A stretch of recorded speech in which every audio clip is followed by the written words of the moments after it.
பணம் காசு வர வைப்பதற்காகவும் பிஸ்னஸ் செய்கிறவங்க, ரெண்டாவது வியாபாரம் செய்கிறவங்க, இல்லை கோவில் வச்சுருக்கிறவங்களுக்கு அதிகமாக இப்போதைக்கு அனைத்து சிஷ்யருக்கும் தேவையானது பணம் காசு வரணும், செய்கிற வேலை வெற்றியாகணும், கொடுத்த கடன் வரணும், பிறகு கோவில் வச்சுருக்காங்கன்னா ஜனங்கள் வரணும், பிஸ்னஸ் செய்கிறாங்கன்னா அது வந்து ஃபெயிலியர் ஆகக்கூடாது. அதற்காகத்தான் இப்போ சொல்லக்கூடிய பதிவு நான் நேரடியாக காட்டுறேன். கோமடி சங்கு. இந்த கோமடி சங்கு வந்து எப்படின்னா மாட்டுடைய மடி மாதிரி இருக்கும், அதை கோமடி சங்கு சொல்லுவாங்க. சில பேர் கோமாத சங்கு சொல்லுவாங்க. சரிங்களா? நான் உங்களுக்கு வந்து சொல்கிறதுக்கு தான் வந்திருக்கிறேன். சரி, கண்டிப்பாக செய்து பாருங்கள். உங்களுக்கு தேவைன்னா கண்டிப்பாக என்கிட்ட கேளுங்க, நான் கண்டிப்பாக நான் தரேன் நான். சரிங்களா? இதுதான் அகஸ்தியர் சொன்ன லக்ஷ்மி மற்றும் நாராயணன் வஷி எந்திரம் இது. சரிங்களா? இந்த எந்திரத்தை நீங்கள் என்ன பண்ணுறீங்கன்னா எழுதிக்குங்க. பிறகு துளசி இலை மற்றும் துளசி பூ எடுத்துக்கோங்க. ஒரு செம்பருத்தி பூ எடுத்துக்கோங்க. எடுத்து என்ன பண்ணுறீங்கன்னா செம்பருத்தி பூவை எடுத்து உள்ளே வச்சுருங்க.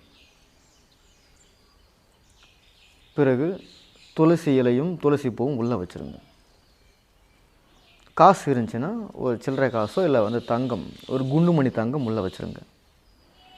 வச்சிட்ட பிறகு இங்கே கொடுக்கப்பட்ட இந்த லக்ஷ்மி மற்றும் நாராயணன் எந்திரத்தை, வஷி எந்திரத்தை நீங்கள் என்ன பண்ணுறீங்கன்னா சுருட்டி இப்படி உள்ளே வச்சுருங்க. பிறகு திரி, இந்த திரி நீங்கள் என்ன பண்ணுறீங்கன்னா உள்ளே வச்சுட்டு நல்ல எண்ணெய் அல்லது பசும் நெய் ஊற்றிட்டு விளக்கி ஏற்றி நீங்கள் சாமி கும்பிடுங்க. நீங்கள் வந்து எந்த ஒரு தேவைக்காக நீங்கள் விளக்கேற்றுறீங்களோ அந்த பூஜை சத்தியமாக வெற்றி ஆகும். பணம் காசு வரும், வியாபாரம் செழிப்பாக நடக்கும், பிஸ்னஸ் நல்லபடியாக நடக்கும். சரிங்களா? குறிப்பாக சொல்கிறேன், இதில் வந்து குறிப்பாக லக்ஷ்மி ஆகர்ஷணம் பண்ணக்கூடிய மை உள்ளே வைக்கணும். ஞாபகம் வச்சுக்கோங்க. லக்ஷ்மி ஆகர்ஷண மை கண்டிப்பாக உள்ளே வைக்கணும்.